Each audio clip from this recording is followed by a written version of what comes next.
Hi, my name is Brett Beavers. The video game I chose to study this semester is Sid Meier's Civilization VI. I've always been a fan of Civilization games, and have come to enjoy playing this installment more and more as I start each new playthrough. Civilization VI is a turn-based strategy game where you build a civilization up from the Stone Age to a giant empire that rules the entire world. In this game, you wage wars on a global scale, conduct diplomacy with other civilizations and smaller city-states, create and spread your religion, develop your culture, research new technologies, and utilize resources spread across the map. Victory is achieved via 5 ways. Domination victory happens when you capture and control all other civilizations' capital cities. Religious victory happens when your religion is the predominant religion for every civilization. Culture victory happens when you have more international tourists than any other civilization has domestic tourists. My personal favorite is the scientific victory, in which you win by colonizing Mars. The worst way to win is by score. Simply put, you win because you were leading on turn 500 or the year 2050. Getting acclimated to the updated and new systems of rules was a huge challenge. In fact, it took me almost 20 hours of playing to get comfortable with them. Prior to the semester, I had played about 8 hours or 1 failed playthrough. After the semester, I will have logged about 63 hours total playing Civilization VI. I will have failed with a number of civilizations, won 2 scientific victories, 1 domination victory, and a wimpy score victory. In addition to a brief overview of the rules, this essay will focus on issues of representation, aesthetics, narrative, and a summary of my overall experience. But first, let's look at Civilization VI as it relates to the video game industry and the reception from its audience. Civilization VI is published by 2K Games, developed by Firaxis Games. Civilization itself was created by legendary programmer and designer Sid Meier. The lead designer for this installment was Ed Beach. Civilization VI was officially announced on May 11, 2016. The announcement trailer showed no gameplay. In fact, very little footage of actual gameplay was released until after the game was available. The opening cutscene playing in the background was used as a launch trailer. In addition to sneak peeks at game conferences like E3, the game was advertised on the platforms in which it was released, like Steam or the Windows Game Store. However, it's my opinion that the Civilization series has so many loyal fans that much advertising isn't necessary. So far, Civilization VI has been a huge financial success, with Richard Scott Jones of PCGamesN.com writing, "Civilization VI is now the fastest-selling entry in Firaxis' storied strategy franchise, having sold in over 1 million units in less than 2 weeks."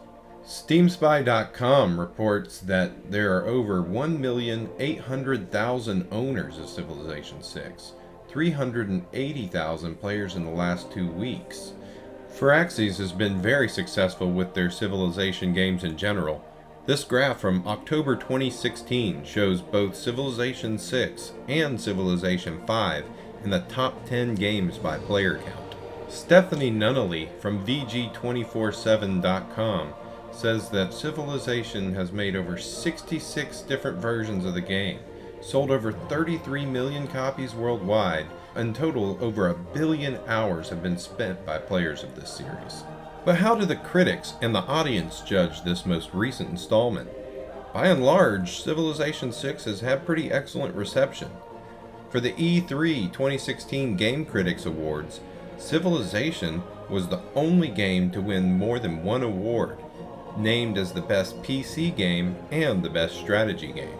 The National Academy of Video Game Trade Reviewers, or NAVGATR, also named Civilization VI their best strategy game.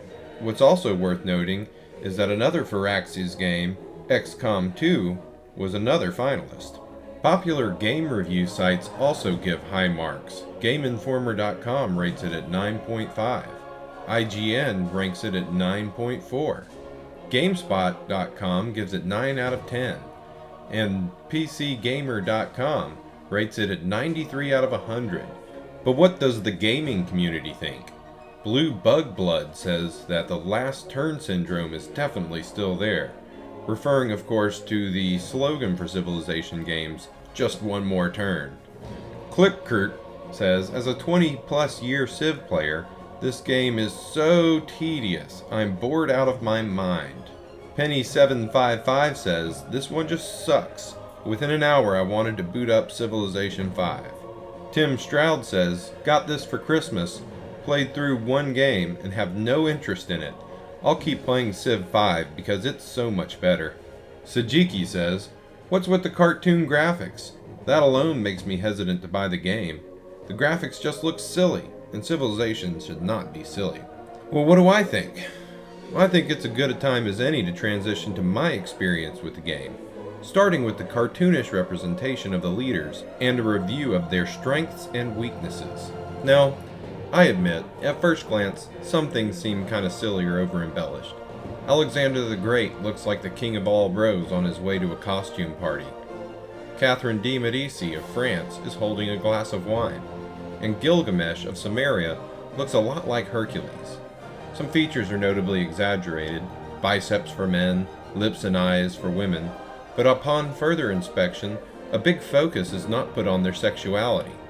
Yeah, Cleopatra has those exaggerated eyes and lips, but she's modestly dressed from head to toe. The female leaders in general are depicted as strong and sometimes fierce individuals. With nearly as many female leaders as male, I feel gender representation is a non-issue for this game. In fact, the representation of all leaders I feel is on point. Out of curiosity, I ran a search for images of many famous leaders and was interested to find that their depiction in the game was a good match to famous portrayals of them from their own time. Your first encounter with Jesper Juhl's game state rules also happens during leader selection. On the right side, you'll see a list of bonuses or perks associated with each leader. Kurush of the Persian Empire has bonuses that help achieve cultural victory. Frederick Barbarossa has perks to help with a military victory. Gandhi has faith bonuses for religious victory, and Gilgamesh has scientific boosts. In a sense, you are selecting an alteration of the game state rules you want to play with. When ready, click Start and the game will read you a couple paragraphs about the significance of each leader and their contributions to society. These tidbits of historical information are scattered throughout the game, adding rich, fixed narrative to the interactive narrative you create as you build your empire. You start on the map with two units, a settler and a warrior. As a rule, your units have a predetermined amount of spaces they can move, and they incur penalties to movement when crossing rivers or climbing hills. Cities must be built near fresh water. Cities on rivers or lakes receive a +3 bonus to housing. Cities on the coast receive +1. Cities with no fresh water get no bonus to housing at all. Some of the districts in this game must be built next to mountains, others by rivers. There's a complex system of rules to learn, but the game will largely let you do as you wish within the confines of the game state rules. You use science to research new technologies.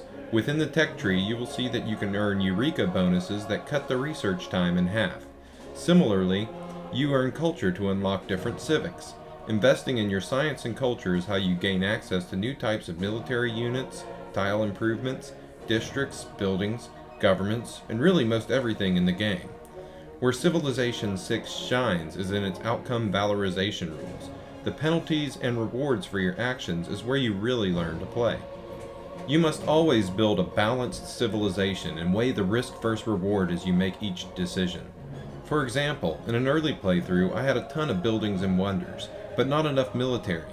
The game punished me by having 2 other civilizations raid my coastlines and render several of my civilizations useless. Another time, I had too much military and not enough resources like housing, food, and amenities. Civilization 6 offers social commentary in both their game state rules and their outcome valorization rules. If you don't have enough housing, your cities won't grow or be productive. If you don't provide enough food, your people will starve. Lack of amenities can cause your population to rebel against you and destroy your units or tile improvements. Governments are handled in an interesting way. 4 different types of policies can be selected in any government: diplomatic, military, economic, and wildcard. Each type of government can select a different number of each card. In this way, this is how the game comments on the strengths and weaknesses of each type of government. The casus belli system for declaring war was just introduced in this installment. When you declare war on another civilization, you incur warmonger penalties. These penalties can be reduced if you have a good reason to go to war. For example, if you declare a war of liberation against an enemy who has captured one of your ally cities, you incur no warmonger penalty. Holy wars and protectorate wars cut the penalty in half. By choosing which kind of war is more justified, the game is offering its commentary on which kind of war they find more acceptable. As mentioned, each time you play, you're creating a new unique story. With a variety of civilizations, you will rarely face the same combination of opponents. Additionally, the world in which your adventure plays out changes each time. The continents are different shapes, resources and natural wonders and city-states are all scrambled. The story is enriched by the wealth of historical information you learn while playing the game. Each little piece of the game has its own fixed narrative that combines with the narrative you create to provide a new experience each time you play. The narrative is equally important to the mechanics in my opinion. I think that the mechanics of the game are brilliant, and without them, the game would be nothing more than an incomplete history book. However, without the extremely interactive and different narratives, the gameplay would get stale quick. With each playthrough unique, it's easy to keep playing this game over a long period of time. In summation, the biggest challenge was not giving up due to the complexity. It's so very easy to want to just put it down in the beginning. However, Civilization 6 is a massively rewarding game when you learn how to manipulate the fictional world how you see fit and begin to understand how all the different pieces come together. This game is beautifully crafted, with smooth graphics and intricate detail showing each building you construct. As I mentioned, my favorite kind of victory was a scientific victory. So share with me now the fruits of my labor. Much as our ancestors did ages ago, we thrust forward into the unknown. The first pioneers set forth on an uneasy course. And yet once again did our people thrive. Now, under your leadership, we plot a new course and make another world our own.